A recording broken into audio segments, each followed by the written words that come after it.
Today, I am doing it. I am ranking every single type of chest that we have seen in Fortnite from the very beginning until today. And all the way in last place at number 36, it is the Suitcase of Patience. Yes, I gotta place this in last place. This is a hilarious idea. I'm all for the Suitcase of Patience, but guys, it takes 10 whole minutes to open it. And once you open it, you pretty much get like a few legendary items, maybe a few epic items. You would expect to get some exotics or some mythics, but you don't. The loot is just not worth it. You have to be sitting there for 10 minutes straight. People can push you, and if you stop opening the chest, it resets your progress. And sometimes you're already in storm by the time you open the chest. It's just not worth it. In 10 minutes, you could literally loot 5 POIs and get all the loot in the world and get materials before opening this chest. And by the way, guys, I am ranking these based off of what you get from the chest. I'm not counting supply drops or llamas, but it doesn't get much better with this next chest. At 35, we have the Imperial and Republic chests. These were the original chests in the first Star Wars collaboration. I'm not the biggest Star Wars, fan, but the chest itself and the loot just doesn't do it for me, because originally they would only drop the E11 blaster, which was a terrible gun. It was even worse back then. And in chapter 5 season 2, they added the Wookiee bowcaster, which was a little bit better, but it's not that great. Sometimes you get chugs and shockwaves, but objectively, this is just a bad chest and doesn't really drop anything worthwhile. At 34, we have the lightsaber cubes. Look, I'm not a Star Wars fan, don't hate me, but these are also pretty low because the lightsabers, especially during chapter 2 season 1, they weren't that great. You didn't have all the mythic abilities and the force abilities that we have nowadays with the lightsabers. They gave you one of each lightsaber, so you can at least choose which one you wanted, or your entire squad could walk out with lightsabers, but that's really all they dropped. At 33, we have the shield chest. You would only find these at the Quinjet patrol sites in chapter 2 season 4, and the loot wasn't anything too wild. You would only get green weapons and a healing item. It did give you 180 materials, which is kind of nice, but like I said, only ever dropping green weapons. We can't rank this higher. At 32, we have Pirate of the Caribbean chest. This is another collab chest with Pirates of the Caribbean. You would open one up and you would get a ship in a bottle mythic and a flint knock with some heals. Both items are fun to use, and they're very on theme for the chest, but at the end of the day, the fact that that's the only thing you can get from them, it's not really worth going after this chest unless you really want one of those items. At 31, we have the Heist Bag. So these were during the heist season, and they spawned at all the new heisted POIs like Eclipse Estate, Sanguine Suites, and Relentless Retreat. And when you would open one up, you'd get, business turrets, rocket rams, remote explosives, crash pads, silence weapons, heals. It was on theme for the loot that season, but a lot of the items are kind of weak, and you really were only using them on those POIs, because once you broke into the vaults, you would walk out with mythics and legendary weapons, so you weren't really using the loot from the heisted bag beyond maybe just off spawn. At number 30, we have the Cosmic Chest. This is kind of OG. A lot of you might not remember it, but it was a very fun idea that Epic added. However, it required the entire squad to open. So you would see these chests, and everyone in your squad would have to pull up and be near the chest for it to open, and sometimes it would drop legendary and epic loot and some heals. But the thing about this chest is the sooner you opened it, the better the loot was, and the fact that you had to get your entire squad to show up to open it, it was actually pretty hard to actually get this chest to give you legendary loot. And because everyone had to be there, it required some coordination and communication, and the loot wasn't that crazy for it to be justified. At number 29, we have the Borderlands Chest. This was back during Season X, and it was during the Welcome to Pandora event. They were only found at the new Pandora POI, and they looked cool, but that's really all they had going for them, because these were essentially normal chests that were just reskinned. They did drop a cash item that was very forgotten. It was just a little fun nod to Borderlands, but overall, it didn't do anything besides being a normal chest. And now at 28, we have the normal Fortnite chest, the chest that started it all. This is the OG chest that we still have to this day. These are an iconic part of gaming history at this point. The glow that they have, the sound that they make, getting a legendary scar out of this chest felt amazing. Finally getting some minis or some shields. This is just a classic chest that has been with us since the beginning of Fortnite until now. At 27, we have the Sideways chest. This was part of the Sideways update in Season 8, Chapter 2, and you would find them inside those chaotic bubble zones with the cube monsters, but it was a regular chest with a twist. It would drop both a Sideways weapon and a regular item. So, if you weren't a fan of the Sideways weapon, that's fine, because you could still get a regular item as well with them. And that makes it just a little bit better than a regular chest. At 26, we have the Chrome chest. Chrome chests were part of the whole Chrome takeover back in Chapter 3, Season 4, and they were similar to the Sideways chest. But one unique feature on this chest is you could actually turn a regular chest into a Chrome chest by throwing a Chrome splash at it. And you would always get 2 weapons, either an Evo Chrome burst rifle or an Evo Chrome shotgun. But then you would also get a regular weapon with your Chrome weapon. It was basically like a regular chest that also came with the Chrome weapons as well. At 25, we have the Henchmen chest. These showed up in Chapter 2, Season 2, and they were found all over the map. They guaranteed a rare weapon or better with a couple of heals, so that makes them already better than a regular chest. The loot pool from these chests ranged from LMGs to silenced weapons, so I have these a little bit lower compared to the next couple of chests where you had a little bit more of a choice on what your loadout would be. At 24, we have the Ghost Henchman chests. These were found at ghost locations, Agency, Shark, Yacht, all the way back in Chapter 2, Season 2. The loot they dropped was rare or better items, but they were always suppressed weapons, just like the Ghost Henchmen rocking them. So suppressed AR, suppressed sniper, SMG, and pistol. If you dropped on one of these POIs, those chests gave you exactly what you needed for a solid early game loadout. Simple and clean, and it fit the vibe of the season. At 23, we have the Shadow Henchman chest. So it's pretty much the same thing as the Ghost Henchman, except the reason why I'm ranking this higher is because the weapons you got out of the Shadow were a little bit better. Like you got the rapid SMG, the heavy AR, and the heavy sniper, which were much more useful for not just the early game, but the mid to late game as well.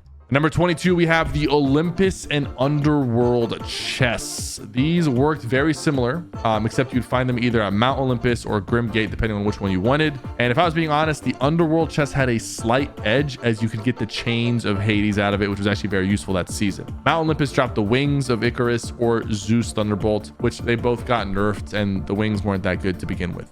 Both chests would also drop rare or better weapons with some heals, making them very, very solid to get looted up. At 21, we have the Train and the Train Heist chest. This is the train from Chapter 5, Season 1, all the way to later on. There was a bunch of different versions of it, but at the end of the day, you drop down, you would start opening the chest, and it would kind of load up. And once it fully opened, you would get some rare to epic items, including some heals. And it was actually a ton of loot. It did take a while to open, and people could third party you, but it was definitely worth opening, especially in the early game. At number 20, we have the Doom chest. This showed up in Chapter 2, Season 4, and it made a comeback in Chapter 5, Season 4. You'd find them all over the Doom locations, Doom's Domain, Castle Doom. Now, originally they had rare or better loot, but in Chapter 5, you had a shot at getting Cap's shield or even War Machine's hover jets, which were really, really useful in that season. It wasn't the craziest chest originally, but the buff in Chapter 5 definitely helped it out a ton. And at number 19, we have the Avengers chest. This showed up in Chapter 5, Season 4 as well. You were guaranteed rare or better items, except this time you also could get Avenger weapons like Captain America's shield, Iron Man's repulsors, and War Machine's arsenal. You would also receive an additional weapon and healing item as well. It was definitely the most stacked chest out there during that season, and it definitely had a slight edge on the Doom chest. At number 18, we have the modded weapon cases. We're going to count these as chests, even though they're not technically chests. Just hear me out. These fit so well into the season that leaving them out did not feel right. The cases had random weapons with random attachments, and depending on how many attachments were in the case, you would know if you were getting a rare or an epic or a legendary weapon. Sometimes you get the perfect attachments, sometimes you wouldn't, but you were always near a weapon bench, so you could take that gun and then usually just go to a weapon bench and change the attachments or add the final touches that you wanted. It made it very easy to get the exact weapon and loadout you were going for, and it was definitely a huge buff for the vaults. At number 17, we have the Mothership Vault chests. I'm ranking these a little bit lower because I'm averaging out all the loot you could get from these chests. Some were great and some were mid. You could have a full legendary loadout if you managed to get the legendary reward from the mini game, but sometimes you'd end up getting like the green or gray, and it just wasn't that great. You did have to go through a full mini game where you get abducted into the mothership, and then you do a little mini game where you get a lot of points. And if you got enough points, you were in a room and you had a limited amount of time to open these chests and walk out with your loadout. At number 16, we have the Loot Star. These didn't last long. It was in chapter 1. The Loot Star fell from the sky, literally, and they dropped to the ground in starry suburbs. This was the only spot where you could find them. Once it landed, you were guaranteed either a rare, epic, or even legendary weapon. These were pretty unique with how they spawned into the game, and they definitely have a very unique style to them. And not everybody had the opportunity to open them, but the loot was amazing. At number 15, we have the 7 chests. The 7 chests were originally found in any location related to the 7, found in places like the Sanctuary or vaults at the 7 outposts scattered around the map. It was very similar to the IO chest, but you would get the MK7 Ranger AR or Hunter Bolt sniper rifle. They usually give rare or better weapons, and the MK7 was such a solid gun that I think this next chest slightly edges it out. The IO chest at number 14. You'd find these stashed all over the IO bases, from the satellite dishes in chapter 2 season 7 to the outposts in chapter 3. They always dropped a railgun and a recon scanner sometimes as well. They also had a chance to drop the pulse rifle, guaranteed rare or even legendary weapons, and if you played back then, you already know the railgun plus scanner combo was very powerful. All these weapons are very solid. That's why I have it slightly above the 7 chest.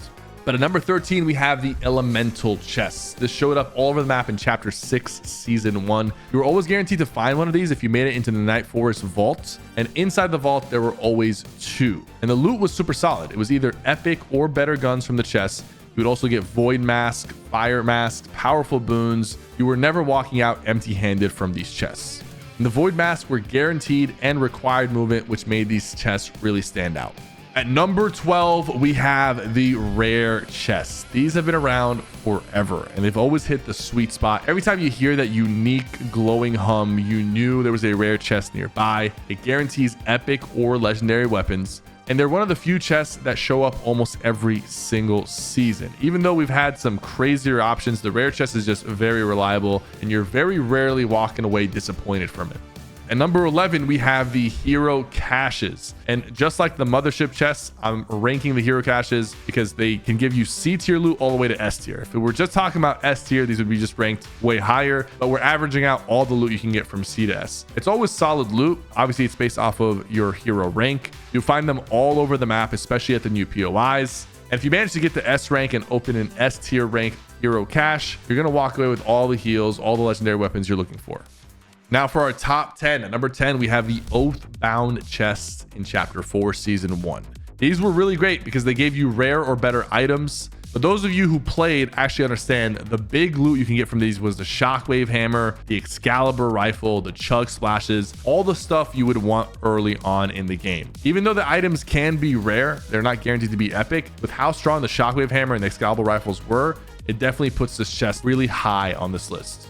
At number 9, we have the block chest. The block chest was a hidden gem back in chapter 1 season 7, and you would find them at the block. Only one spawn per match, only one. And it would always drop a legendary weapon, which was a pretty big deal, especially back in chapter 1. It also could potentially give you full shield right off the bat with 2 healing slots. OG players definitely remember the thrill of opening these right at the start of the match and getting the perfect loot. At number 8, we have the bunker chest. The bunker chest low-key felt like a hidden treasure. You could get pumps, scars, P90s, RPGs, elite items. It's a guaranteed gold weapon, and all the options are good. It was also the only way to get an RPG during this season. Sometimes they were buried, and sometimes they would just show up in regular chest spots, but either way, it always felt like you lucked out. And now at number 7, we have the combat cache. These were high risk, high reward chests because once they popped up on the map, everyone in the area knew where they were, and people would fight over these all the time, especially in tournaments. But if you happened to open one, you were going to get some pretty decent loot, but you were getting guaranteed slurps, and the slurps during that season were so busted. The legendary slurp was one of the most powerful heals in the game. Being able to have some of those against some of the pro players or against a very stacked lobby, it was insane. When someone popped a gold slurp, it didn't matter how much damage you did to them, they were going to be full health, full shield before you knew it.